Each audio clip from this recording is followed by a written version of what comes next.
Welcome to the Tabletop Debrief. I'm Bryce Eddy. And I'm Chris Dunn. We're here at the Patriot Center in the Condor Tactical Studios at Covered 6. Yeah, Moore Park, California, heading right. into the Christmas season. We have a special guest today, my friend, Jaime Puerta. How are you, sir? I'm doing well. How are you doing? I am doing well. We're glad to have you. And thank you so much for the invitation. I really appreciate you, man, having me on your show. Yeah, absolutely. We were, before we started, you were talking about some pretty awesome stuff, and Chris is like, whoa, wait. Save it. But that's how it works. So what we do is we don't have a plan. We don't think of questions prior to. We literally organically just let the guest go, and man, it's just worked. We get into some really crazy stuff, and we jump around, and it's pretty eclectic, so we like it that way. But tell us a little bit about yourself. Tell our listeners who you are. My name is Jaime Puerta. I live in Santa Clarita, California. I'm married. I've been married for about 2.5 years now with my beautiful wife, Claudia. She's Colombian. Loves this country, by the way. Absolutely loves it. She was a little dismayed, though, with how the election went. Of course. She doesn't understand it. That's because she looks at it like, I came to the most beautiful, awesome country in the world, and how does this happen? This only happens in third world countries, but that's something separate. We're becoming a third world country, though. We're rotting from within. Yeah, I think we are. There's a lot of things going on that people don't understand, and I don't know if it's people don't want to get involved or people are just scared. But I think it's time for people that need to stand on their 2 feet and start getting back their country. Something really bad happened to me in my life this year. I had a huge tragedy. My son, Daniel Joseph Puerta, he passed away due to fentanyl poisoning on April the 6th of 2020. Wow. And he was my only son. And it was, it was horrendous when this happened, right? You don't understand how this could happen. He was a great kid, all up until 6th grade, and then he started going through puberty, and something clicked in his head, and grades started dropping. I was on top of him. I'm a Marine Corps veteran, and so, as a parent, I've said this before, times they don't give you a guide of how to be a dad or something like that. So, not that I was really hard on him or anything like that, but I was always trying to keep him on the straight and narrow, and his grades were dropping, and so he had to go to summer school. We sent him to summer school. He did summer school in 7th grade, 8th grade. In 9th grade, he was a big kid. He was 6 foot, 210 pounds. And wow. One of his teachers at Canyon Country High School saw him and goes, "Kid, you got to play football." And he said, "Okay." And he had already played 2 seasons or 3 seasons of flag football. So he joined the football team. He loved it. His grades were getting back up and everything like that. But as soon as football season was over, something happened where he started experimenting with marijuana, and then marijuana went into Xanax. And it got really bad where he was suspended from his high school. I told him he couldn't live with me anymore if he was going to continue doing that and that kind of behavior. So he went to his mom's house, and not because of anything that she did, but the problem just got progressively worse. So we sent him to Kanab, Utah, where he did a wilderness therapy thing, like for 2 months, where they basically, they take off your clothes. You got to take a shower. Here's your clothes. Here's a backpack. Here's a plastic tarp. Here are the ingredients to your food. They go out and hike about 4 times a week, and then they have therapy for 3 days. It really helped him a lot because he learned that he could depend upon himself for his own survival. There was no social media whatsoever. They take away the phones, so there's no phones, no TVs, nothing. They're hiking in Bryce National Canyon Park up by Utah, beautiful place. Hiking 5 to 10 miles a day. They get to their campsite, and they have to start a fire with the wood, and he loved it. He absolutely loved it. And he came back, and the kid was he was 14 months behind on his schoolwork. So we put him in a place called Opportunities for Learning in Santa Clarita, and it's like a a charter school, and he caught up. He caught up. He was on the straight and narrow. He wasn't doing drugs anymore. He was. He caught up to all his schoolwork. He wanted to graduate next year. He would have graduated in his senior class, but COVID hit, and I don't want to blame it on COVID. It's just that I feel that children, I call them children, of 16 years of age, need to socialize and be with other children, and they need to be out there. And, we were all just basically hunkered down at the house. My wife does have some health issues, so we were a little, not paranoid or anything like that, but just taking precautions. We don't want her to get sick. Right? Yeah, which I think at that time most of us were. Okay, well, what's this going to amount to? How concerned should we be? It's funny. It's almost like we predicted that kids were going to have a tough time. I mean, we were saying this back in the early stages of this is going to be detrimental to kids. It's going to drive up depression and alcohol and substance abuse and all that stuff. And it was almost laughed off at the time, like, oh, come on, you want grandma to die, that these other things aren't important. And now we're seeing the consequence. Just a week or so ago, they came out with some of those statistics and some of what's happened directly because of that. But yeah, being isolated and everything kind of getting crazy the way it did, had a massive effect on kids and people just in general. It is, general, yeah.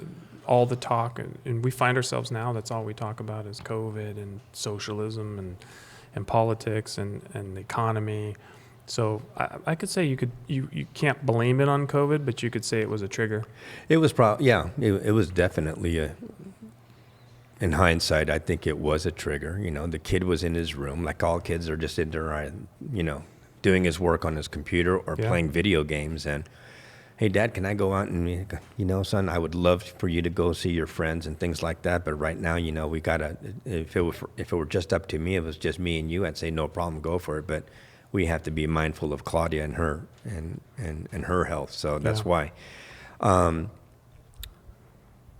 On April the 2nd, or April the 1st, hey, Dad, can I go walk the dog? And I said, sure, go walk the dog, kid. Go for it. Walk the dog. And he came back that night, and we had dinner, and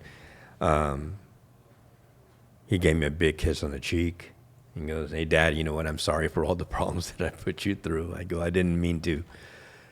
He basically apologized to me that night. And I go, you know what, Daniel? You're just being a kid. I understand. We all go through this, and so it's a part of growing up. But thankfully, you're on the right track now. He was learning how to code. He loved computers. Wow. He had started up a little Instagram business where he was buying clothes and selling them online. So he had his own money put away. It was just, the kid would have been, I don't. He was starting to make it work. Oh well, from those lessons that he received in wilderness therapy of hiking and self-reliance, it opened up a huge door for him. And not only that, but his self-confidence came back, and it was just awesome for him. But he went, and I don't know how. I still don't know how. It's under investigation. I won't get much into that, but that night, he gave me the kiss on the cheek. We had dinner. He had found a disc with pictures of his 3rd birthday party, I believe, and he was showing to me on the computer. And I was downstairs, and he was up on the 2nd floor showing me, and we were just laughing. And he was up there with my wife and my sister Sandra. And all right, Dad, good night. I love you. And I go, I love you too. And so you don't know where he got the fentanyl? No, I don't. I took a pause because I didn't want to cry. I apologize. There's been tears on this podcast before. Don't stress out, man. Okay, good. I don't. Tears are not a sign of weakness or anything like that. No, of course not. But I just, it kills me each time. Well, first of all, there's nothing that anyone can say other than sorry, which is kind of a contrived word when people hear of a loss. But I have a personal relation to this story, so I can completely understand, and not that it would help, but You're not the only one.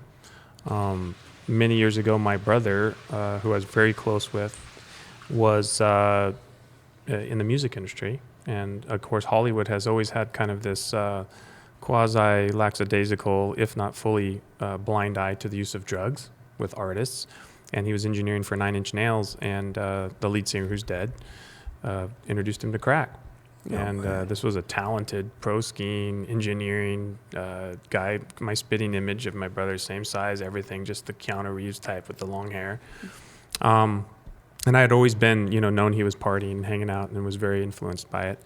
But he went from a series of, getting arrested, Rikers Island, became one of the largest dealers in New York, all the while using drugs, and then got into the opioids with an influential, I won't say who they are out of respect for the family, but they're a very well-known drink company, beverage company across the world, actually. He married her. So he had everything. They gave him a house in Boca Raton, ended up again in jail, and now I don't know where he is. The last I heard, he was on the streets of New York doing heroin. Well, I'm sorry to hear that. Substance use disorder is no joke. But yeah, we totally get it. And at any day, I'm just waiting for the phone call. Listen, similarly, and I won't take too much time, my brother, went through the very same thing, but spent a great deal of time, in prison himself, and, got into all sorts of trouble. Now, praise God, he came out of it, and he's been sober for 9 years now. 3 awesome kids. The kids are doing well. His marriage is, doing well, and it was a disaster before all that. So, there is hope in some of these things, but man, the tragedy of that is just it's mind blowing. It's a wrecking ball. Yeah. It really is for the families and everybody involved. But so I said goodnight to my son that night, and the next morning he had earlier this year, I believe in maybe a year ago, December, January, he had been finally diagnosed with severe depression and ADHD. I guess it runs in my family. And he was self-medicating because of that when I came to find out. And unfortunately, I don't know how he got it, but he consumed what he thought was half a oxycodone pill, 30 milligrams, and it wasn't oxycodone. I come to find out later. But that morning I walked in the room and I saw him, and I knew he had passed on. I've seen death before, and so I knew it right away. But nevertheless, I called 911 and 911, and they came, EMTs and everything, and they actually were able to bring him back to life. But they took him first to Henry Mayo Hospital, and then a crack crew of these wonderful doctors from Los Angeles Children's Hospital that have nothing but praise for them. I don't see how they do this day in and day out, quite frankly. Yeah, they're incredible at Children's Hospital. They're just unbelievable, And that night that he was there, they told me, and Daniel's mom, whose name is Denise Johnson, they went down the litany of list of what had happened to him, and they didn't sugarcoat it. They were very professional and very compassionate in how they told us. But basically, when they said, you're not getting your son back. What do you got right there is just a shell of the boy of what he was before, because he's definitely in a deep coma and he's gone. Yeah. And I said, well, how do you explain? Well, how did that happen? Well, first his respiratory system shut down, and then his kidneys started going in his liver. And I go, well, how do you explain how that happens to a perfectly healthy 16-year-old boy? Who I just had seen the night before. And he goes, well, we suspect drug toxicity. Wow. So, devastating, just absolutely devastating. Then, 2 or 3 weeks after his death, because of COVID, we weren't able to have any kind of celebration of life. We couldn't bury him. Even worse. And we're Catholic, and we're Catholic. We're not supposed to cremate, but they didn't give us a choice. Wow. And anybody who was dying in the month of March, April, May, those first 3-4 months of COVID, I don't think they had any burials. I think they were cremating absolutely everybody. So he was cremated, and now what I'm left with is a box of ashes and And I have my chain with me, which is his fingerprint, you know, and I keep with me every day. You know, this is what gives me a little bit of motivation every day to get out of bed and try to get out there and get the word out to people that, folks, we have an enemy at the doors, amongst many other things, but people who are dying, there's not only are substance use, people who suffer from substance use disorder dying because of these opioids, but first-time users. I'm called them the one pill, one kill generation. And basically what I came to find out, it was fentanyl. When I found out it was fentanyl, I said, well, what the hell is fentanyl? And I did my study, and I come to find out that fentanyl is a very strong opioid. It's 50 to 100 times stronger than heroin. And it's used in a very narrow window in the medical community for people who are in their last stages of cancer, so they want to make them feel a little bit more comfortable. And people who have suffered severe, injuries to take away the pain. So that's what fentanyl is used for. Then I come to find out that the fentanyl that killed my son is being produced in China, and now the Mexican cartels are doing it. And what they've identified is the Mexican cartels are not dumb people. They're businessmen, and they know that we have an opioid crisis in the United States. They know there are a lot of people who are, here in the United States, when it came to oxycodone, if you look at Purdue Pharmaceutical, they were sued by the government in a class action lawsuit because oxycodone had just made millions of billions of dollars. Yeah. But, when they first came out with oxycodone, I believe it was back in 1991, they had said that it was not something that would cause addiction. In fact, they said that only 5% of anybody who ever used oxycodone would become addicted to oxycodone. So they had a very aggressive marketing force who were going out to doctors, and doctors were prescribing this very liberally. Before, when you got an oxycodone prescription, you would get 30, 60, or 90 days worth. But in 1 week, you could really become addicted to this. I mean, one pill wasn't enough, so now you take two. Two is not enough, now it's 3. And it caused a lot of addiction, and then the government came down on them and said, you can't do this anymore if you're going to prescribe oxycodone 1 week's worth. I believe in Canada, I think is only 3 days worth. I'm not really sure about the statistic or what that number is. But anyways, they came down on them. But all of these people who became addicted to oxycodone all of a sudden are left high and dry, right? So where do I go and get my drugs? So then they started doctor shopping, I'm at my orthopedic surgeon in the morning, and I get a prescription of oxycodone there, and then I go to another doctor, and I get another prescription there, and they doctor shop. But then they came out with the cure system, and the cure system is basically a doctor is able to go into the cure system, punch in your name, Jaime Puerta, and goes, oh, wait a minute, you got yourself a prescription this morning. Sorry, we can't give this to you anymore.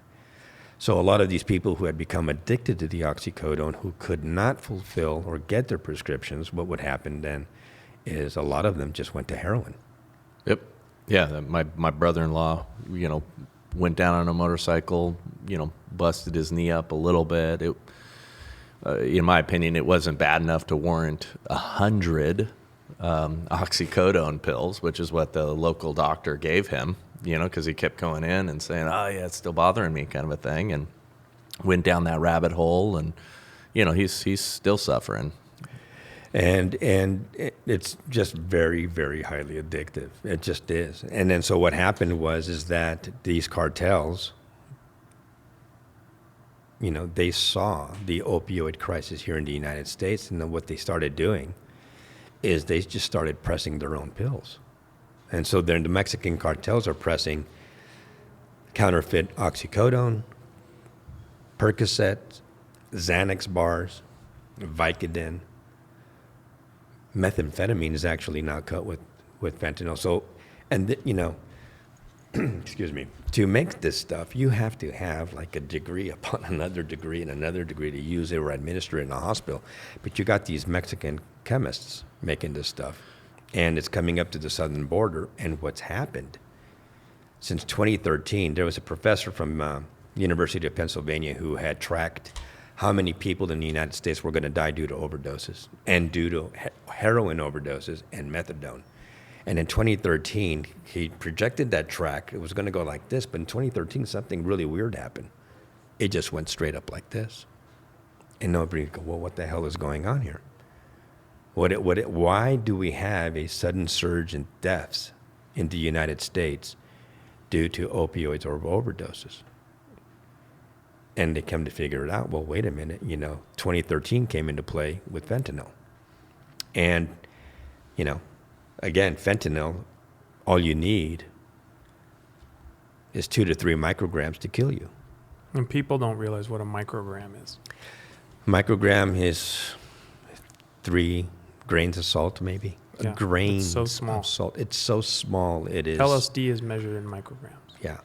I didn't want to interrupt you, and you probably don't know, but I don't even know how to unpack this whole thing because I have so much to say about this. It could take 5 hours. I was a majors narcotics detective. For many years, I fought the drug war directly. In fact, I participated in and was awarded for one of the largest cocaine, methamphetamine rings in California. And my partner, who was our CEO at the time, part of our unit, had the largest bust in California history, and we were on an Operation Silent Night, as it was called, because some cops were killed in the department where I worked. And we got on this task force with Washington, and we won awards, and it was a 2-year, 90 indictment task force. So I know a little bit about narcotics, and everything you're saying is true. Early on, we were fighting the cocaine war. Heroin has always been around, from the east and brought in. But never as detrimental as methamphetamine. And then we started seeing pills. On all our search warrants, we would start seeing, here we got prescriptions and these large bottles of Oxy, Vikes. And we were like, man, this is crazy. And then I worked a case actually against a doctor, and I was going after him. I was sending in undercovers, and literally he was just writing scripts. He was just a criminal drug dealer. But the DEA and nobody wanted to prosecute him, because the cases were very unknown. It's like, well, he's medical, and how is he supposed to determine whether a person's hurting or not? So the government did crack down, and everything you said was absolutely true. Your research is right on the evolution of where we're at. Fentanyl did come into play, and the issue, though, that's much bigger, and that is probably not going to be good news for someone like you, is that we have major issues like this now that were at the forefront prior to all the political upheaval. Because now, you can almost say we have a fentanyl problem, and no one goes, well, who cares? We have a problem with everything now, and we have human trafficking now that was going on and was getting largely unnoticed, and now is even more unnoticed because we're dealing with some people from Zoe. But drugs, ironically and terribly, are, because of a socialist agenda, have been long time now being decriminalized.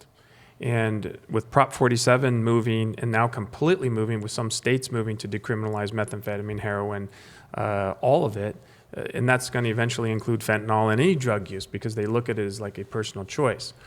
And so what you're fighting is evil. It is. It's not about politics. It's going to be evil. It's killing people. Well, you just unpackaged something that's very, very important. And first of all, thank you for your service. I mean, any officer who's on narcotics, I have friends who are on narcotics teams still. And the job that you guys do out there, when you do the interdiction of these drugs and getting them off the streets, you're actually saving lives, though you may not see it, but you are. What people don't need to understand, though, is that, fentanyl is now in everything. And if you are somebody who suffers from substance use disorder, if you are a recreational drug user who on weekends likes to do some cocaine sometimes, do some coke or even smoke some pot, or your children who are going to parties at 14, 15, 16 years of age, there's a chance that they can die. Because what's happening is that most people, when this happened to my son Daniel, right? When the officer came and told me, he goes, well, yeah, your son died of an overdose. And I said to him, well, I'm not going to tell you what I said to him. because I was barely highly upset. And he goes, I understand what you're trying to do, and I understand you're doing your job, but I beg to differ. First of all, my son wasn't a drug addict. He wasn't addicted to drugs. Second of all, had he known there was fentanyl in there, he would never have taken that. And the example that I give to people is, if you remember correctly, I don't know how old you gentlemen are. I'm 58 years old. In 1982, in the city of Chicago, 7 people died when they took Tylenol. I don't know if you remember that. And what had happened was that somebody had put cyanide into these 7 pills. That was a fish cleaner. That Something like, yeah. And 7 people died in the city of Chicago because they had cyanide in this Tylenol. And there was a national recall where they just took all of the Tylenol off the shelves. And Yeah. it's like, what the hell is going on? This is exactly the same thing. Well, I'll give you some professional perspective on that. Most overdoses, and I've been to, if not 1,000, they're accidental. People don't realize that it's very easy to differentiate a suicide and an overdose. And most of the time, drug users will actually enjoy the use of the drugs. They don't want to die, or they would just commit suicide. So I actually, the statistically, and the boots on the ground information is that you're probably correct. And I wasn't there, and I don't know, and I'm not going to say, but I'm just going to let you know that most of the time, and what I'm hearing from you, that would be the case. You'd see that you had, especially heroin, when they started lacing it with fentanyl. Correct. To make it more powerful. Because Yes. what drug dealers do is they're businessmen. They're going to Correct. take what we call the minimum effective dose. They want to Yes. they want to cut everything. You've heard that term, where they cut the drugs and they put in more powerful things because they Correct. can't get the actual Yeah, they can sell more black product. tar heroin, so they can Yeah. sell more product. But what that does is it's more dangerous. And most people don't realize, and a lot of them will take pills thinking, oh, these are just pills, and I'm probably going to go to sleep and wake up in the morning, when, like you said, fentanyl, most people know. But on top of that, even if he did know, why is this available to a 16-year-old kid? Well, That's my question. It's and so easy to get. I know the answer. I'm just being I know you are. I'm But being provocative. If I can just go a little bit back, the problem is so big now. It's so big that you are not going to have anybody left addicted to drugs, Right. because they will all have been killed by fentanyl. So much so that black tar heroin that comes up from Mexico, China white, the heroin has to be extracted from a poppy flower, correct? And they have a whole process, and it's not that cheap. And to get it into the United States, it's not that easy either. With fentanyl, one bag, fentanyl is a chemical. micrograms. You don't need to extract it. Right. You don't need to extract it. The Chinese were first sending fentanyl to the United States through our U.S. postal system. 'Cause you Believe it couldn't or even not. detect it. Yeah, I totally well, believe and China is backing the cartels in this play too. I mean, the scary part of all of this stuff is how much. I mean, the CCP is involved in. When we talk about it on the podcast regularly, but we don't. I think we haven't gone as heavy as lately. Just about report the news this morning. Yeah, I mean, China. Tucker Carlson. Yeah, Tucker Carlson on, I think, a show last night or the night before. Releasing the economics professor in China talking about, hey, we've got people at the top. Their whole game is to destabilize us, and they've been working at doing that.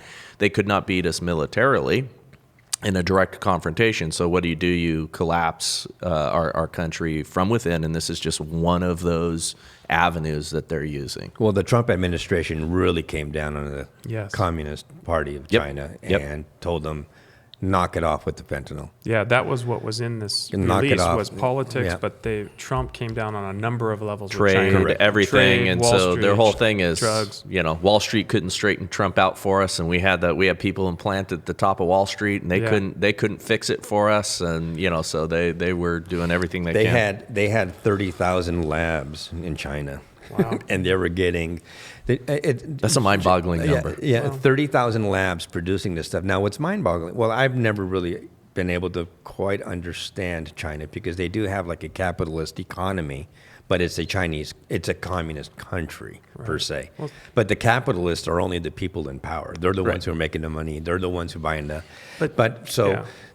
what happened Trump came down and said, knock this stuff off. You can't do fentanyl anymore.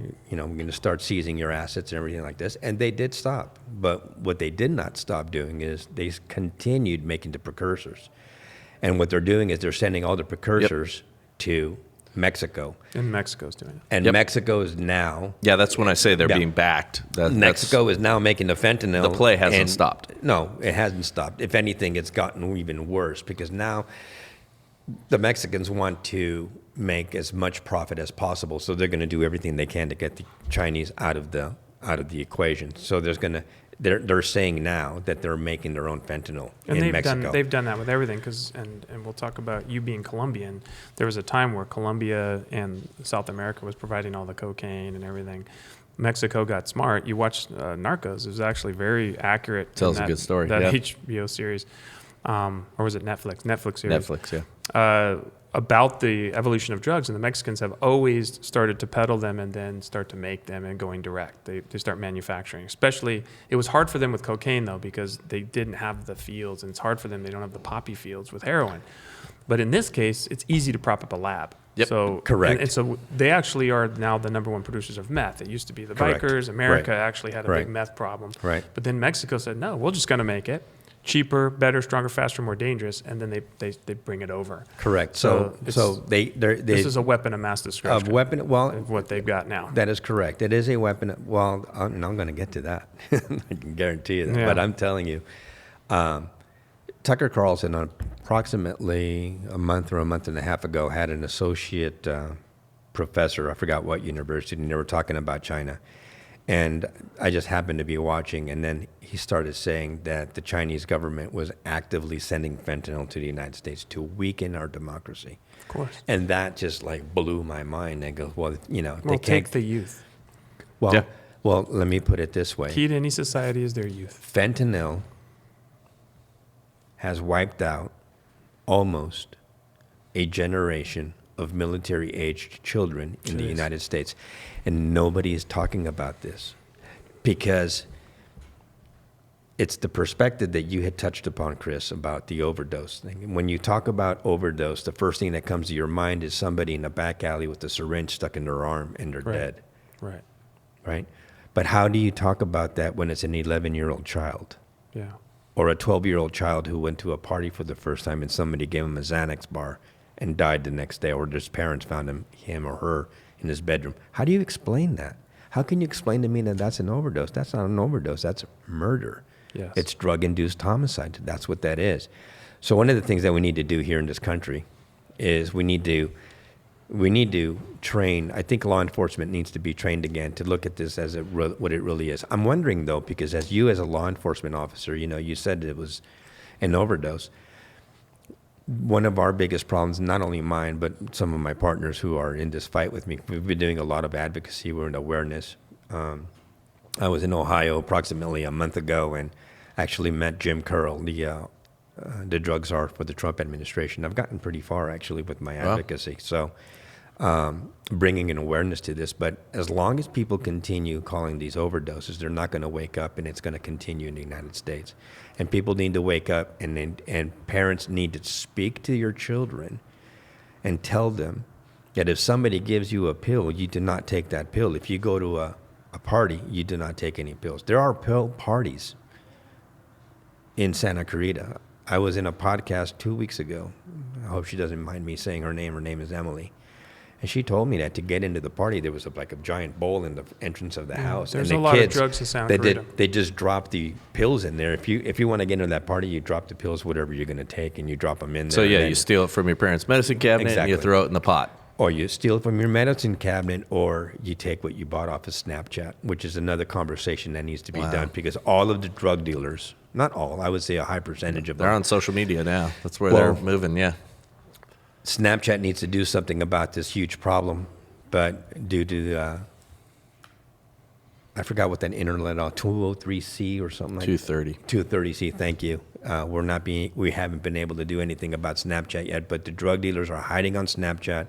It's as easy as calling a number, somebody goes to your house, delivers the pill to you, and you take it. Sure. And 95% of those pills, Well, they were ordering child prostitutes on, what was that service? hiding them embedding them in the Wayfair. Wayfair. Oh yeah.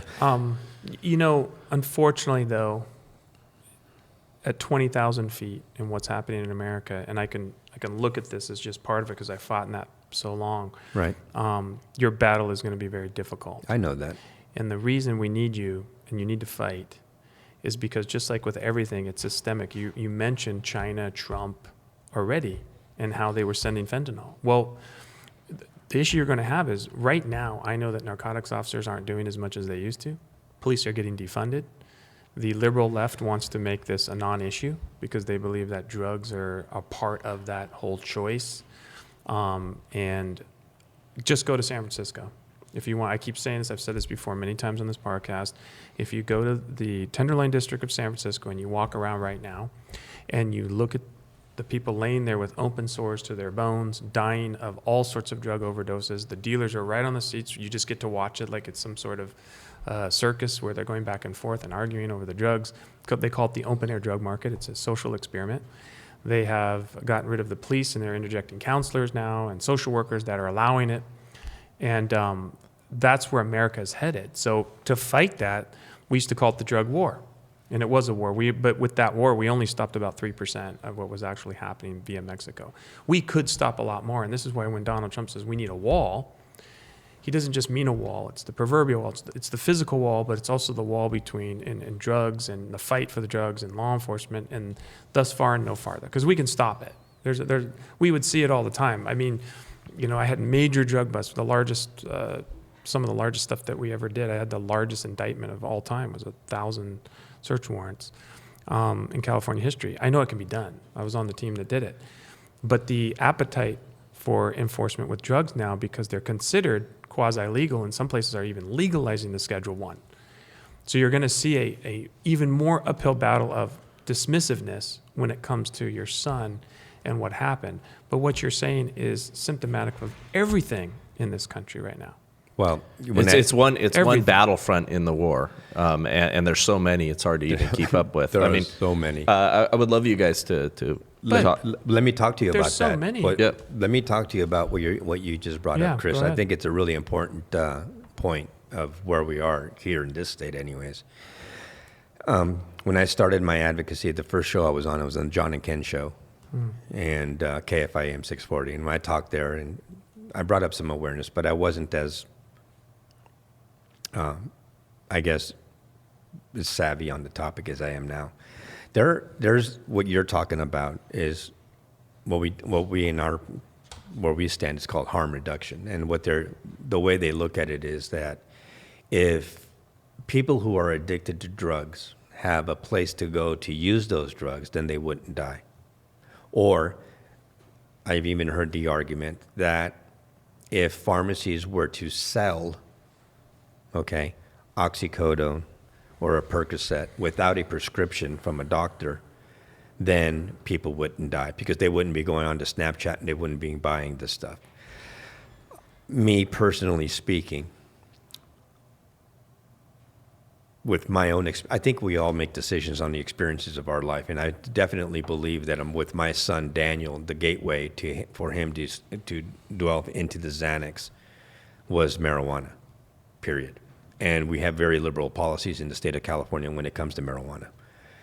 Though that might even disappear pretty soon too, because the burdens that they put on them to having a legal dispensary is so the black market has grown faster than the legal market here in California for the very reason that California can't do anything very well. Well, I have a client, and I can't mention his name. I have a client who opened up a consulting firm for cannabis, and what he does is he basically, if you pay him $100,000, he will apply for your license, but that doesn't guarantee that you're going to get the license, and that's just beginning.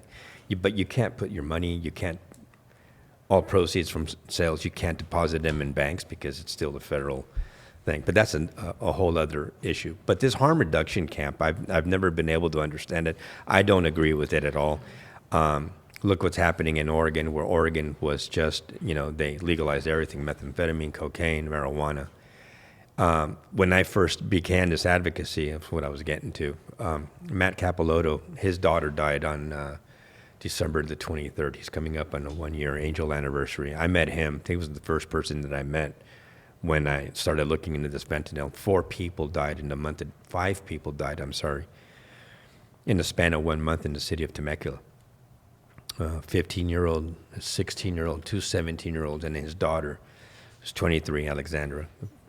Perfect straight A student out of University of Arizona. Decided to, she suffered from insomnia, so she self-medicated, and she went on to Snapchat. She thought that she had gotten a Percocet, but it was fentanyl, and it killed her. So I met him. He went up against the city council. We got a meeting, actually, with Republican Melissa Melendez. And we were flat out, because what we're trying to do is we want to get drug-induced homicide laws introduced in the state of California. In other words, if you furnish a Schedule I drug to somebody, whether it be fentanyl or methamphetamine, whatever the case may be, and that person passes away, then you are guilty of drug-induced homicide. You're liable for that. Well, they're doing it with the gun companies. They sued Remington and said they were responsible for active shooter. Right. So drug-induced homicide laws. But then you're never going to get that in the state of California. No. That's impossible. You're not going to get that done. You can fight all you want, but it's not going to happen. And then I asked her, well, why? It doesn't really matter if you're a Republican or a Democrat. This is common sense. That if I furnish Bryce Eddy, Bryce is doing his jiu-jitsu or something like that, his back is killing him. Got an Amber Alert going out or something. Yeah. Oh, it's a COVID-19 is spreading rapidly. Stay at home, wear a mask. Wow. Yeah, and we're talking about something a lot more important than exactly. COVID-19, and they're getting this. So Bryce Eddy tells me, do you know what, Jim, I'm dying here with a bad backache, and my orthopedic surgeon doesn't want to prescribe anything. You got anything? And I give him a Percocet, and he dies. Shouldn't I be held responsible for his death? Because I gave him poison, and he died, and I didn't know it. But it doesn't matter if you knew it or not. You're responsible for that man or that woman's death. Yeah. Somebody needs to be responsible for my son's death. I think where you're headed is exactly right. And let me maybe deconflict to a thing that you said about marijuana. My experience is, the old gateway drug, you start with marijuana and you move up.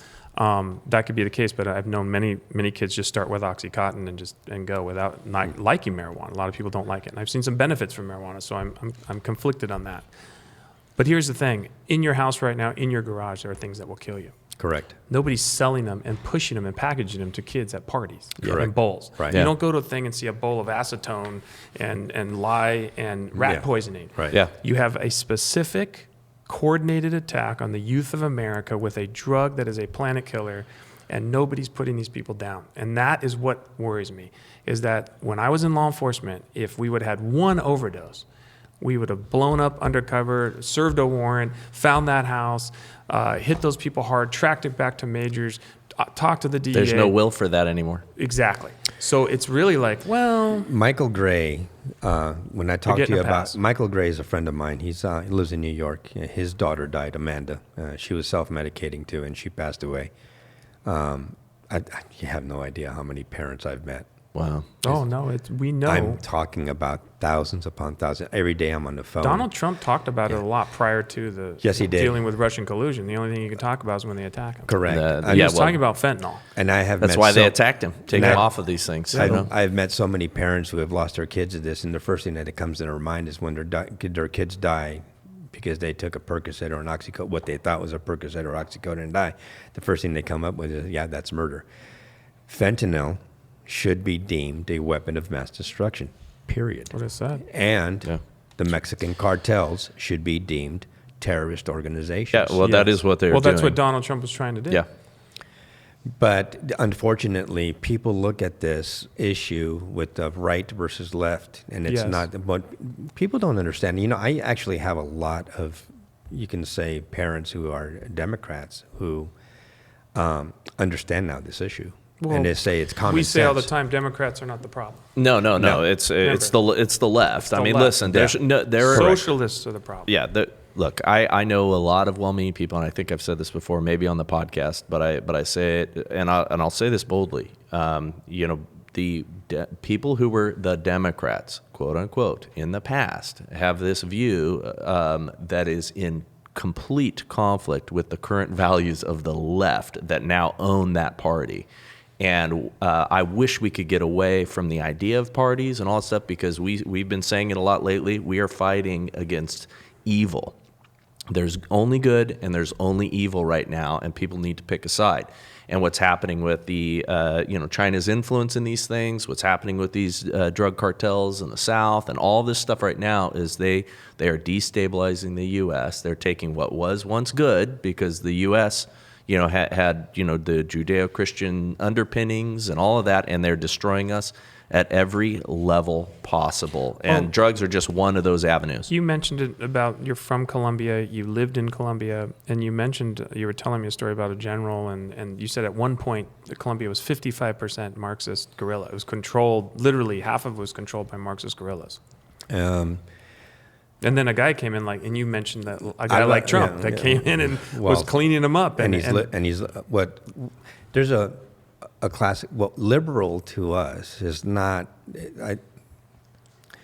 Liberalism is not looked upon well now because of how it's the evolution. We don't have the Democratic Party of John F. Kennedy. No. Well, that's why Dennis Prager always makes a distinction between liberals and the left. Correct. Always. Because liberals, we can actually get along with liberals. Even very conservative. I have liberal views from time to time. Yeah, there's certain things that I probably would consider Well, you're slightly big into liberal. the arts. Your whole family's all about the arts, and and those are classically, let's call it, some liberal pursuits. The liberal arts and, is what they call them. Yeah, but at the end of the day, that's no longer what this is. Nope. Good and evil. It's basically good and evil. What's happening with this fentanyl in this country, it's just crazy. And then when we talk about politics, and I'll get back to your question of Chris about Colombia, but look at what the left has brought to California. Now, when I was told that it was going to be impossible to get drug-induced homicide laws on the books, I understood why. They have, the way they think about this is in my own view, I think it's backwards, In their view, it's the people who deal drugs they're the ones who society has not given them a hand up. They're the people who have not been able to make it in society. They live in terrible neighborhoods, and their only way they're going to make a living is by selling drugs, period. That's one component of it. So it's that systemic, and then they go and to the thinking of 85 to 90% of our people incarcerated in the state of California are minorities, either Latinos, Mexicans, in Latin American, and they're letting them out black. for drug offenses. Yep. And so, in their view, to make it better for them, what they've done is they've introduced AB 109. Yeah. And then you look at Proposition 47, and you look at Proposition 57. I can't help. I'm reading upside down on your thing there, and you say the unintended impact. So what's interesting is I don't believe it's unintended. Just like with abortion, which was, Margaret Sanger, who's the founder of Planned Parenthood, her intention, and she wrote about this, and now it's hard to even find on Google because they've suppressed it and buried it, but Margaret Sanger was a eugenicist. She wanted to kill and destroy the black population. She put Planned Parenthood in urban centers and wanted to reduce their population. Then she relied upon the useful idiots, and that's what we have going on right now, which are the people you described, that are saying that, this is the way that they can only earn a living, things like that, right? And they're decimating. It's the very same thing. They're decimating the culture. So you're relying on these useful idiots to propagate those stupid thoughts and those stupid ideas. But the people at the top that are fundamentally pushing a lot of these things, including these propositions, they intend a lot of these consequences, because if you can destroy what was a good society, then you can remake it in your own image, and that's what we're fighting against right now. It's evil. And what Chris, you talked about your brother. So not only are we talking about people who live in marginalized neighborhoods and things like that, but people who are also dealing drugs are addicted themselves to the drugs. So I need to put that in there. But so when I spoke to Senator Melissa Melendez, and by the way, When I started this advocacy, I reached out to both sides of the aisle. Of course. I'm not going to lie. Well, both sides, I'm sure, are being victimized. You know, Everyone I has mean, kids. And you should, by the way. And of course. because the scourge of fentanyl, it's not only affecting people on the right, it's affecting everybody, and fentanyl doesn't, it doesn't care what sex you are, what color you are, what age you are, what creed you are, nothing. It'll take you. One of America's biggest issues right now is we politicize everything. And we say, well, that's not our view on our party. This is good and evil.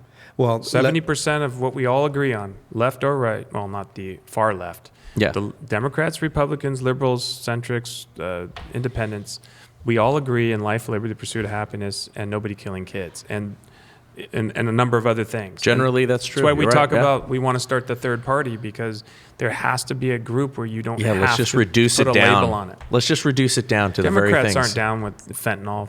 No, of course access they're to not. kids. But, so the far left, when they introduced AB 109, and it was called at that time it was in 2011 with Governor Jerry Brown, and it was called the California State Public Safety Realignment Plan. And then basically what it was is the intent and the effect is it transferred responsibility for housing and supervision of some sentenced felons to counties, shifted supervision of some released felons from state parole to county probation.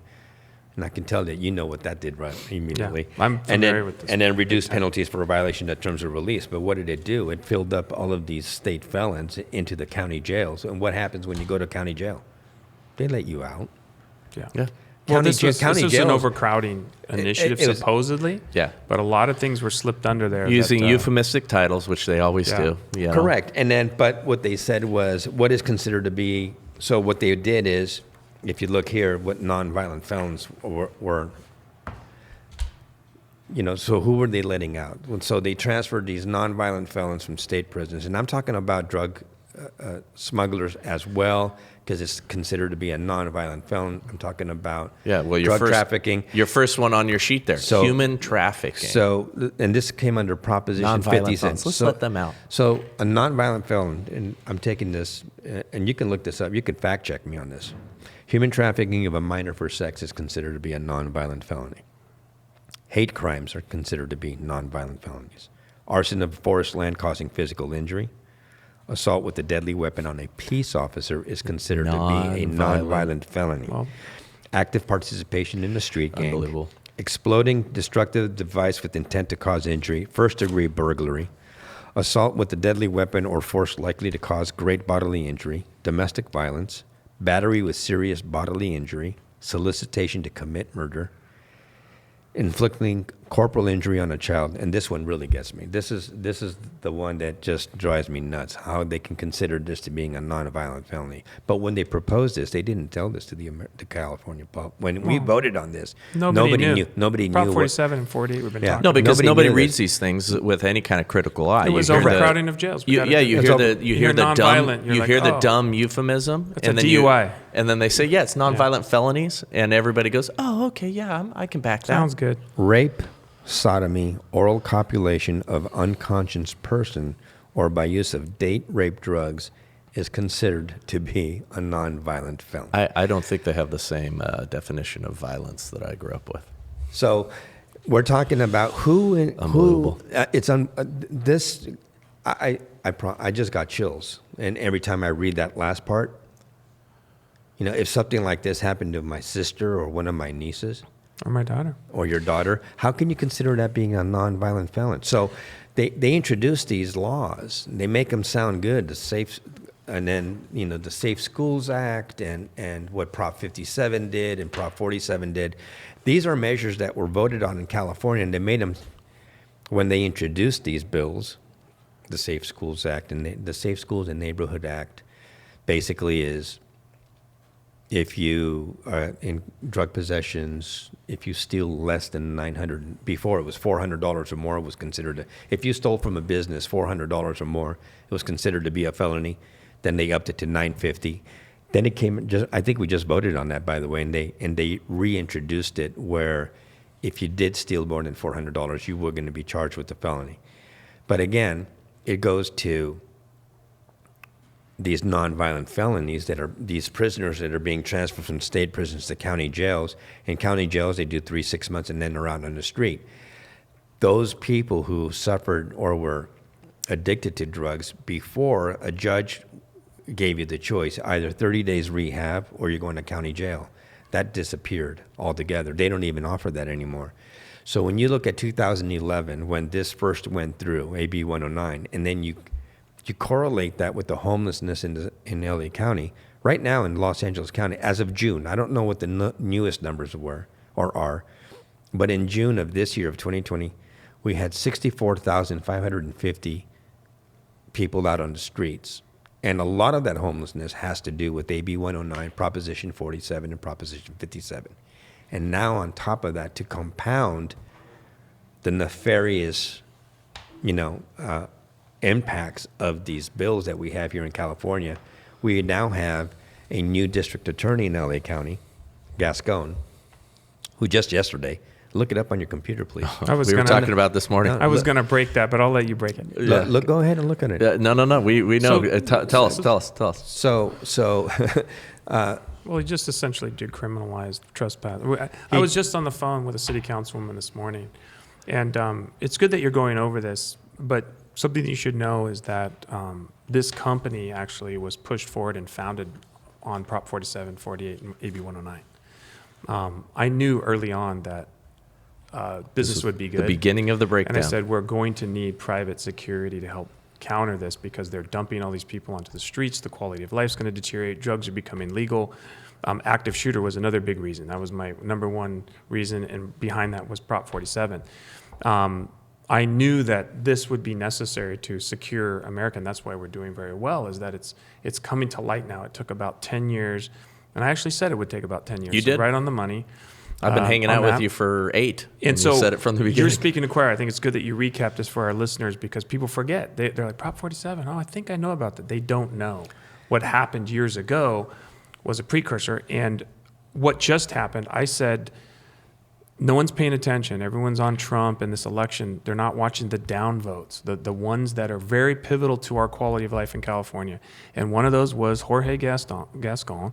He was the DA in San Francisco, which the reason I talk about San Francisco a lot is I was asked to look at taking over a police agency up there. So I had been traveling up there looking at it, and I couldn't believe how decimated and how terrible the drugs and the people just laying there. It's not even third world country. I've been to third world countries. No, it isn't. This is worse. This is the Zombies. worst favela that you could ever find in a third world country. This is worst place in Mexico. I've been to inner parts of Mexico, and it's bad, but this is like surreal. People with open gangrenous wounds just lying in the laying street, around needles hanging out of their arms. and kids walking over the needles. It was incredible. What the California legislator has done to us is criminal. It is criminal. It's criminal. Remember, California is the bellwether for the nation. Correct. Dan Crenshaw was just in Texas. I watched him. He's coming out more now that he's won his reelection. And he was saying all that's happening is we're becoming California. And for people, and that's why we bought land in Idaho at some point. Everyone's like, they're leaving in droves. HP, Hewlett-Packard just packed up. Elon Musk is packing up. Everyone's bailing out. But my whole thing is, this is the breadbasket of the world. It's the 5th largest economy in the world. It's where I grew up. This is the a lot front of line. sordid history here with my mother being in an internment camp here, and me. But I'm a very patriotic person. I love California. As do I. It's my home. As do I. So what we are seeing, though, is what you're talking about is it is a great issue of. And we said war. I said this a long time ago. We have to call this what it is. We call it a drug war. We call it a war on human trafficking and all these issues. But really, it comes down to good and evil. Yeah. And I'll let you finish with what's happened, but it's going to be just another, I was going to call it the segment of just when you thought it couldn't get any worse. Well, Main Street Media has done it. So it's Gascon. Go ahead. Yeah, Gascon. But Main Street Media has done a wonderful job in dividing us. You got to give them kudos. You just have, it's a massive been good at media it. campaign that worked. They red versus blue, Republican versus Democrat. Absolutely. How can you tell me if you're a Democrat and your daughter went to a bar and somebody slipped a Benny in her drink and then somebody takes her off to an apartment and violently rapes her? It's nonviolent. And it's considered to be a nonviolent. What Democrat out there would think that this is a nonviolent felon? It's the same Democrat that comes in here looking for a gun and is mad because they have to wait 10 days. And we tell them, you did this. They know not what they do. And unfortunately, They're blinded. every Many of them. country, including Colombia, had good people who stood by while bad things and evil took hold. Right. This is the issue is, I think it's, if I could write a book, and I'm not a writer, I would look at my 35 years in dealing with crime and the worst parts of human beings. There is always an element of denial, acceptance, silent fury of, we're going to talk about this and we're going to sit here and go, this is terrible.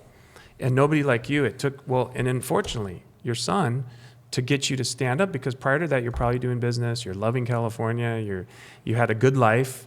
You know, we all have problems. Look, one of the things that makes this country so beautiful, is that, And worth fighting for. and worth fighting for, in my country, in Colombia, which I love dearly, don't get me wrong, you only get ahead in society depending on what your last name is and what school you went to. That's in Colombia. And what money. It's not a caste system like it is in India, Yeah.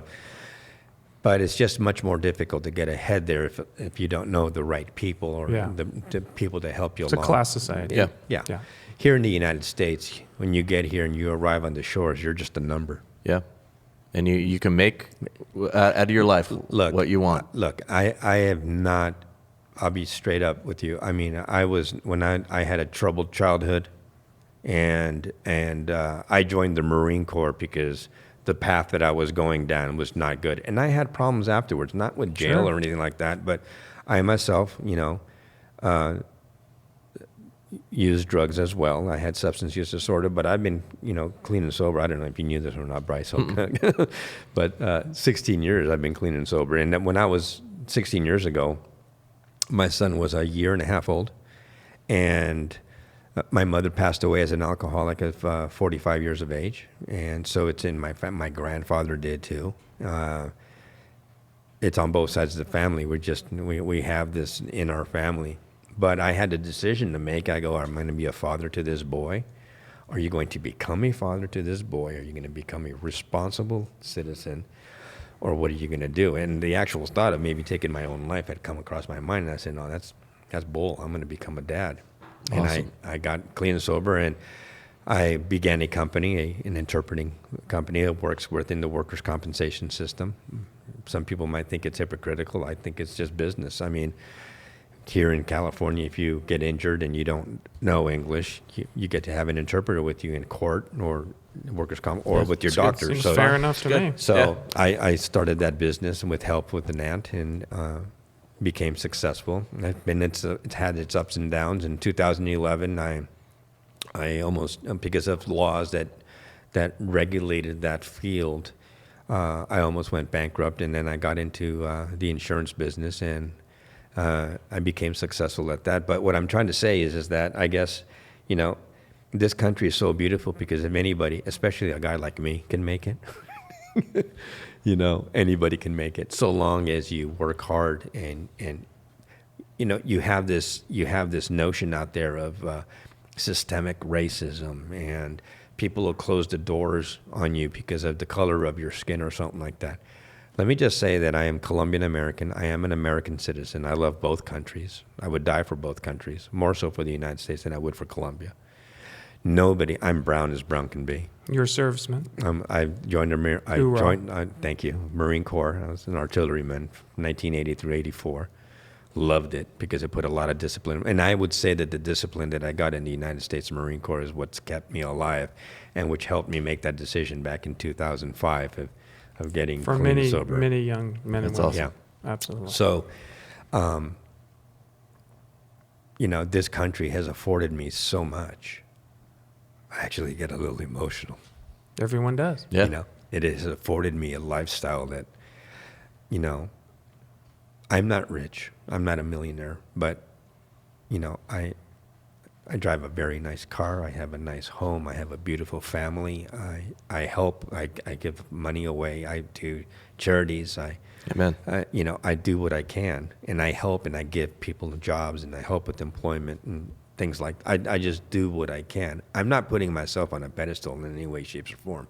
Like I said before, if a guy like me can become successful in the United States, anybody can. Anybody can. How did you used to vote? I know that's a weird question That's an excellent question. because politics are gone, but there was a time, based on what you told me, I would assume you're a Democrat. Yes, I was. Before what I would 2005, I was a Democrat, and then when I got clean and sober, I became a Republican. Crazy. Because Sobriety leads to conservatism. I like it. no, but you know what? It's not the only person that said that to me. I mean, it just Not really. There's a lot of. No, I know. I'm well, making a joke. it's- Bad joke. No, it's not. Well, Well, we're trying to keep it light, but yeah, we'll try to keep it light. No, but I see what you were doing. Being an interpreter, you almost can't because I know employment development, and you have to almost be that, or they won't even use you. But it's interesting. Your story is extremely powerful for a number of different reasons. It's not just what you're championing now; it's your entire story. And this has just added something that this is the very same country that's not doing enough against fentanyl, and this is unfortunate. People It's don't very realize. yeah. It's This is where we're at. This is like I said before, we live in the greatest nation in the world, and yet we have a movement in the United States to not make it great anymore.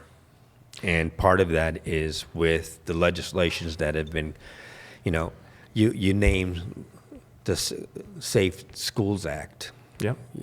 Or we're gonna save millions of dollars by not housing nonviolent felons in state prisons. Yep. But did anybody know that a nonviolent felon is somebody that rape, sodomy, oral copulation of unconscious person, or by use of date rape is considered to be a nonviolent Or felon? Nobody reads the assault bills. on a police officer. Or assault on a police So officer. you didn't finish today, and I'll just knock it out for the sake of time.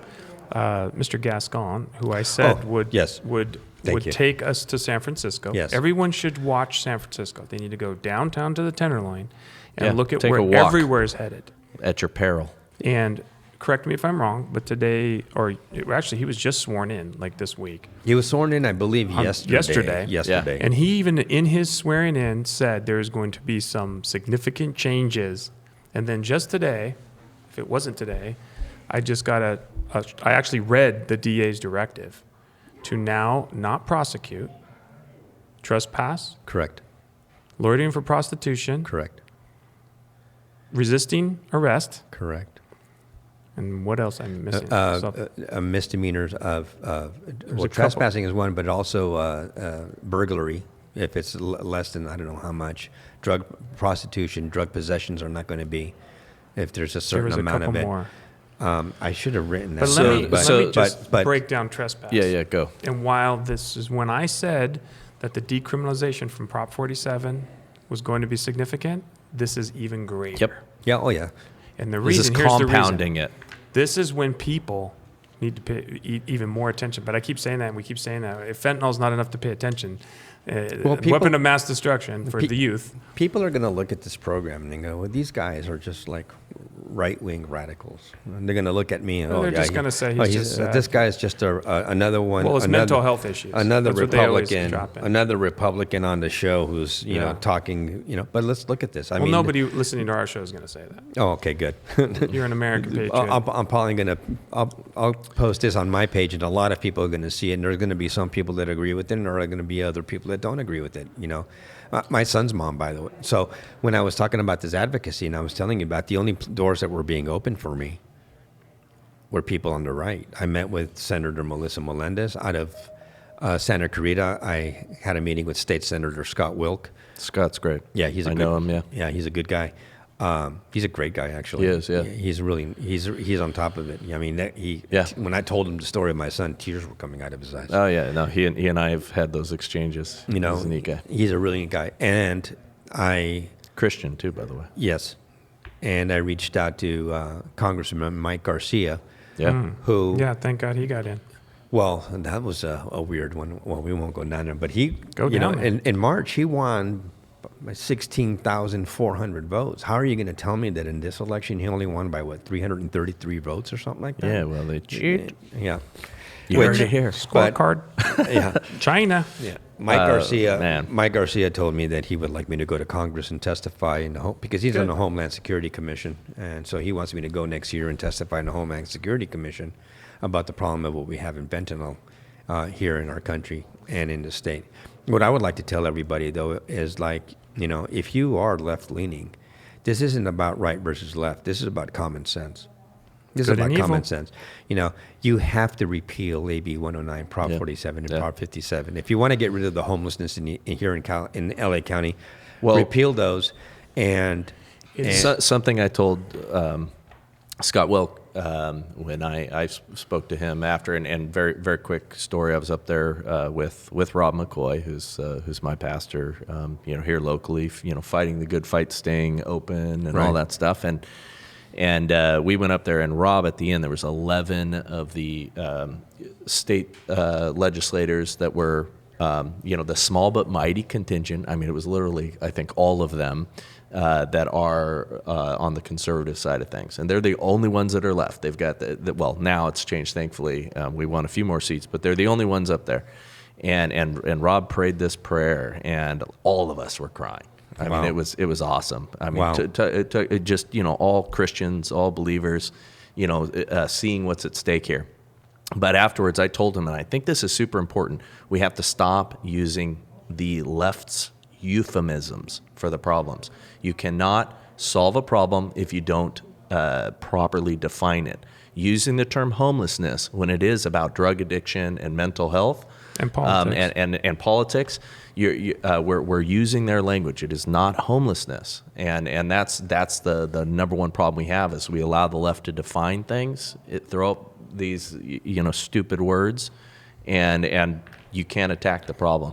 Let me explain why trespass is so bad. Just like Prop 47, when I said decriminalizing will affect you, not drug users, not everyone thought, oh well, that's a drug problem, and those are low-level offenses. All that did was create a quality of life vortex for everyone, because drug users fuel their habits by purchasing more drugs, by stealing from people who work, and it creates this vortex. Yeah. Well, trespass is the single greatest power that a private citizen has to maintain their property, maintain their business, keep people from going into their church, doing all these things. Those are the lines that we use. It's a misdemeanor, but it's a powerful misdemeanor. Yeah. You can make an arrest for it. I can throw you out. Physically at my house. remove someone from In your California, it's place one of of the only business. misdemeanors you can actually use force to physically remove people. It has been the right of a rancher to keep people from the rustlers from taking their cattle. This is so fundamental to our rights. Yeah. Trespass. Life, liberty, and the pursuit of happiness. The pursuit of happiness is personal property. You go back to the And writing. if you look at we their cannot agenda, defend our property if they allow this. one of the, and Ocasio-Cortez said it the other day, home ownership, property rights should be for everyone. thing there of should the not past. be. And Proposition, I forgot the name already. That's how bad I'm getting. They wanted to put next to any home, you could put any amount of apartment buildings and, Yeah. and low-income housing. And that got overturned by a friend of mine that she actually fought pretty hard with that. But recently, they had Prop 27 and some others that were going to repeal some of these AB 109 issues, and it got shot down. Yeah. well, I think one got shot down, though. One One did, of them- one of well, them. the one No, that you one can that- build next to, but they're going to keep attacking property rights because it's a fundamental. Home ownership in America is one of our. They're fundamental- destroying the foundations. Of our country at whatever level they can. I mean, that's why this is a battle of evil. Yeah, if you cannot defend your property, because and the interesting thing is with this DEA in here, remember prosecutorial discretion. If they do not essentially prosecute, illegal. they do not prosecute something that is a law, then it's as if we have no law. So now I can come into your home or on your property. I try to throw you off. The police come. This suspect can fight the police. That's not going to be prosecuted. And then he's not going to go to jail because he can go to jail, get booked. They're going to release him, and he's not going to get prosecuted. And this is going to be a cycle. Here we go with another vortex, not the drug vortex, which is already, as you know, out of control and grabbing innocent lives. Human trafficking and sex, and the lowering of the pedophilia, and the level saying that now changing the bathrooms, 8-year-olds can identify themselves. And you don't know this in healthcare. My wife is with Kaiser. Went to make an appointment for our son who's 12. They had to speak to him on the phone. She said, "You can't make the appointment for him. He has to talk." Well, let me tell you something, right? It's going to keep getting worse here. Oh, no, but let me tell you. These are just off the top of my head. No, well, you brought up a great point, and I just remembered that. when I was battling a little bit with my son, we have, our healthcare Kaiser as well, and I asked for urine analysis. I wanted to see what exactly was I dealing with here, Yeah. And sorry, sir, Nope. it's a HIPAA thing. And I go, what the hell are you talking about? He's not old enough. He's 15 years old, man. Yeah. What are you talking? He's my son. It's now 12. Now, and so it's the same thing. Where are all the Planned Parenthoods at, Chris? Where are they? Do you see them in Beverly Hills? No. Urban centers. Margaret Sanger. He just said that. Urban Yeah. centers. And how old? So if a 12 or a 13-year-old goes in and gets an abortion, do they have to notify the parents? No, Nope. they don't. I'm glad to see some minorities are waking up. Like Candace Well, let Owens me and tell you people like that something. are trying to educate them to seeing how they've been duped. And There's lots of And you're a minority. I'm a still. minority, I'm but- not anymore. My car got canceled officially. They took Asian Americans off the. He lost his minority. privilege. What? Yeah, you didn't hear about that one? No, I So you can't keep up. You're so focused, as you should be. But the bigger picture. I did not know that. The burden of my job is not to run this company and try to secure my clients. It's actually trying to secure America and look at the future and forecasting. And these things come up. Yeah, they actually have voted now to take Asian Americans off those check boxes when you're looking at your race, mainly because they are now considered privileged because they've done so well in colleges and they hold a wealth number and they graduate more at UCLA. So blah, blah, blah, blah. Yeah, so my card's been revoked, but you're still going. I'm still going, and I'm going to continue going. I mean, I have, everything that I had to lose, I lost. Yes. Well, you're a dangerous man now. And I don't want. I hope. No, I hope you are. I hope you carry a big sword, I sir. told myself I wasn't going to cry when I came on the show because I've cried on every single other one, but I don't want Bryce to see me crying. Listen, I cry on the show regularly. But this place gets dusty. yeah, but very seriously though, I lost my only son. Who Nothing was great. 16 years old, and my fight is I don't want any other parent out there to have to go through the same living hell that I'm going through. Good for you. My life is very different now than it was before. In fact, I don't even remember what my life was before April the 6th. I know I was very happy. I find moments of happiness. And you will. Oh, I'm sure I will. When I was in Ohio and met with Jim Carroll, I forgot what the name of the wrestling coach there. And what? I'm sorry? At the University of Ohio, the wrestling coach. I forgot what his name was. Do I have him in here? A wrestling coach just got the Medal of Freedom. Dan Gable. Yeah. Dan Gable. I got his name in here. Anyways, he was in there and he was talking to us about grief and how because his 5-year-old son died right in front of him, had a heart attack at 5 years old. Yeah. And he talked about grief. But what I want to tell everybody is that it doesn't matter if you think your son or daughter is or not using. The most important thing that you need to understand is that we live in a society right now that looks upon, unfortunately, maybe not by the very individual families, but as a society as a whole, like in California where marijuana is now legal and it looks like it's going to head down the same rabbit hole that Oregon has gone down, where they have actually legalized cocaine, personal use for cocaine, methamphetamine, heroin, et cetera, et cetera. Well, it's not being prosecuted. So It's not Yeah, being it's prosecuted. not being Legal prosecuted. now. It's legal. That's what they did with marijuana Correct. first. Yeah. They So start there. Your kids are in danger Yeah. because it's not like back in when I grew up in the 70s and 80s where, you went to a high school party, you took a couple puffs off a joint, went to Jack in the Box, Stole some beer. Stole some beer. You go to Get what Jack in you the can Box, get. you get the It was dope. difficult to get that beer Yeah. at 7-Eleven, too. Yeah. It was. No, not really. It wasn't. Not where I was. In my neighborhood. I had my Mine. ways.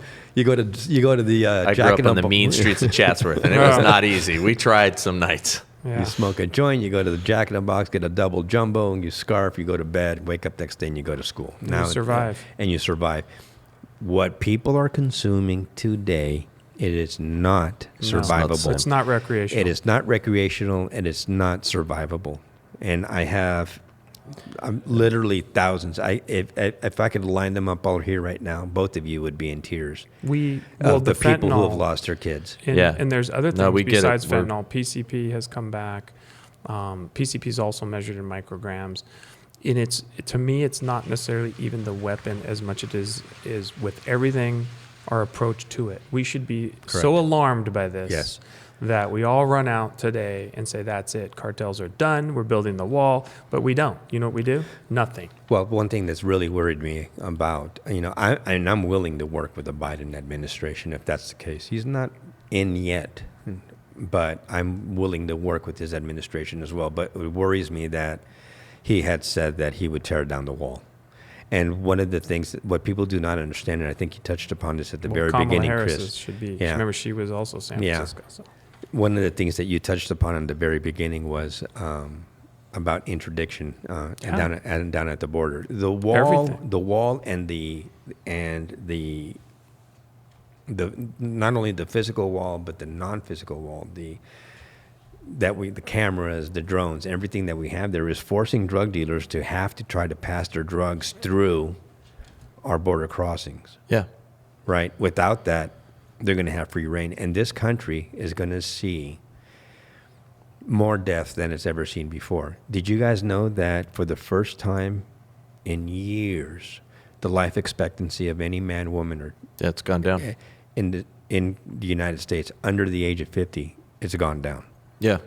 We live in the most, again, I think we live in the greatest country in the world where our medical science and technology has gotten to a point where our life expectancy, I don't know what that is, but it's much higher than 80 now. Yeah. It should be. But now Yeah, if you take out a lot of what's undergirding that, you're absolutely right. I mean, our life expectancy should be a lot higher. But it should be a lot higher, but for the first time in many, many years, the life expectancy of any man or woman under the age of 50 has actually dropped, specifically because of the fentanyl. yep. But you won't see this on the news tonight. You're not going to see this on the news tonight. What news? Can't even call it news anymore. No. Yeah, you're not going to see it on Propaganda the news tonight. machine. And exactly, you're not going to see this on the news tonight. And that's my message: is people need to start waking up. And before you vote on something, make sure you know what you're voting on. For God's sakes, really, do you want your daughter, your wife, be sodomized or drugged, and then that be considered to be a nonviolent felon, and then have that person out in the street in 3 months? The other one that you forgot to talk about, there's no more bail. Oh, that's right. He was going to eliminate cash bail. So cash bail. They've been trying to get that system for a while. Yeah. Cash bail is now gone. So anybody who had a cash or a bail Well, you're just going to system, get released. You're not going to have to bail out.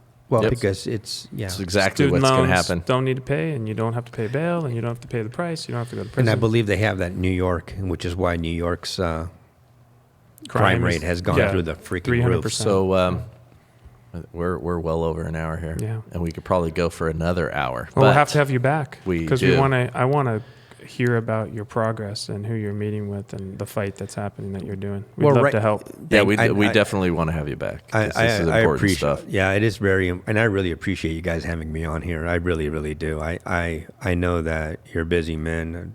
We all have our lives to run, but I feel that both of you, with your show, with this podcast, is going to help get that message out there. And I just hope and pray that people who listen to this, if you're a parent, and if your son or daughter has Snapchat, get Pay rid attention. of it. Get rid of it. Pay attention to it. You said we're busy and we're business. Bryce and I say, we talk about this all the time. Business almost doesn't even matter anymore with the things that are going on. It's hard to think about buying a nice car when the world and things are happening like this. And it's hard for me. I'm very conflicted. I want to be like you, freed up to go fight and lead. Luckily, I have a life that that allows me to do that. That I can take the time off. I don't work for anyone per se. I work for myself, which I'm the worst boss in the world, by the way, because I'm really I'm tough on myself sometimes. But I've taken the time of just meeting with people and partnering up with other people who have lost their children. Again, Michael Gray, Matt Capolotto, Amy Neville out of Alicia Villa, who lost her 14-year-old son in, I believe it was late June of this year. She started up a foundation, Candy, Cindy Cruz Sorrento's, Cami Belchi, right up here in Paso Robles. There's just so many of them, But and if they're they- all doing this. So what we're trying to do is we're trying to get all this energy, because everybody, when their kid dies, they try to start a .org or a foundation, and they concentrate on one thing, on one subject. Either it be the advocacy side or the awareness side. And my idea was a month and a half ago to get all these groups together. And I love that. Get them together. I love that. And, So, yeah, and that's- get that concentration. So we all met in Ohio. We had the bishop great. there. We had Jim Carroll there. Like I said before, the drug czar. We had. Look, that's what we need distinguished to guests. be. We need to be doing that as communities. I've been saying this, and I want to keep saying this. Right now, we're having a reset. Not the great reset that the globalists want, but the reset to self-reliance and to community, and that's community right there. Right. And we need to be banding together. Absolutely, under faith, under banner faith, under banner values. The good must fight the evil. And we can't do it as lone rangers. We need to be in communities together, fighting Do you together. remember America's Most Wanted, that show? Oh yeah. Was it Kyle Walsh? Was his name? Jeff Walsh. Jeff I Walsh. think it was. No, it wasn't Jeff. No, no. Jim, I feel was it terrible Jim Walsh? because No, I Jim forget was his name, but I know it was Walsh. Yes, and I've it was actually worked Walsh. with him on a case. He was in there when we were doing a hunt for somebody, and he came in. But this is a man who went through a similar experience as you. He lost his son to kidnapping and pedophilia. But he ended up catching more criminals than any police department in history. The man's amazing. So Him and that's then, an inspirational story. That is very where you inspirational. turn And then Mothers Against John Drunk Driving. Walsh. John Walsh. Then look at MAD, Mothers Against Drunk Driving. Before, back in the 80s, it was like a badge of honor if you got busted for driving under the influence of alcohol or We need drugs. John Walsh. Where's he at? Yeah, well, right here. There he is. Jaime Well, Puerta. Look out. If you guys need me to go to your community churches and speak to parents, if you I'll need get you on. anything, We'll get you on Rob's live stream. get me on, Yeah. and I will. Well, because more of than- COVID, we can't get you anywhere. We can get him to the only open I church was around. kind of joking. Well, the whole point was Well, you can't spread information. This is why they don't want you talking. No, and that's actually an excellent point. That Yeah. is why they have us isolated right now, because then you can't ban in communities and things like that. But we need to resist the tyranny. And sometimes we'll leave it at this. We talk about how we got to be careful what we say I don't. on our podcast. Well, you don't. But I don't. Think of me. I have to be careful. This is my livelihood, and I'm Right. getting tired of that, because is that America? It's not. Are we truly free if I have to be careful what I say? not And I'm free not saying speech. anything radical. I'm just No, yeah. stating facts. We no longer have free speech. It's You know, pretty crazy. my- That's where we're at today. My family in Colombia, all of them. I mean, my uncles, my dad, cousins, nephews cousins. My wife, most of all, they're just like startled and just like, how could this happen Yeah. in the greatest nation in the world? And Would you, why if is things this keep happening? getting worse, would you move back? No, I don't. You hesitated a little there. See, well, look at that. I plan on living half-time there and half-time here. Because my wife we have a lot of connections, and we just bought land over there too. So Yeah, but we're if things got really bad and if it things, was well, that I'm not allowed. crazy, huh? I'm But not that's al- even I- a question. Over there, you're not allowed to carry and conceal, and You're not here either. So, Only Ventura County, I know, which that'll I go should- away. You get a sheriff. Even sheriff. Yeah, we just get- talked about that. You get Yeah, a we sheriff get the wrong that's- sheriff, and it's yeah, done it's for all us gone. too. Yeah, I got the Utah non-resident, so I can carry in 33 states, and I exercise that right whenever I can. Right. Anytime I can, I will. Let's talk about that next time. Yeah, 'cause listen. That's yeah. actually, we we do better that. we better wind this down. We're gonna Go on forever. go on forever. I know we will. You're a great man, sir. Hey, listen. thank you. Thank you so Jaime. much. I appreciate you coming in. Hey, and thank you this guys This is so great, much. and we need to have you back. Oh, I'll definitely appreciate come it, back. brother. Hey, man, thank you guys so much once again. Yeah. What's the name of your organization? Do you have one yet, or a website? Or? Well, there's just a lot of organizations out there. I Throw have some not out. wanted to. Oh, druginducedhomicide.org. .org. Yeah, druginducedhomicide.org. Yes, and Well, if you're going to bring people together in a community, that it needs to be branded, because that's the world we're in, and you guys, need to join forces and do it. Make it well, a big we're all thing. together, and we're trying to make Most these dangerous changes. man is one that has nothing to lose. Exactly. I have nothing to lose. The only thing that's kept me around has been my wife. God bless her. I mean, Yeah. because otherwise, who knows? But Fight the good fight, sir. we gotta have to continue fight. And I tell everybody, nobody can be. Nobody. It's up to you now. If you love the quality of life that you have in this country, We need to and fight for and it. you love your values and you love your community and you love your church, you have to stand up and you have to fight for that.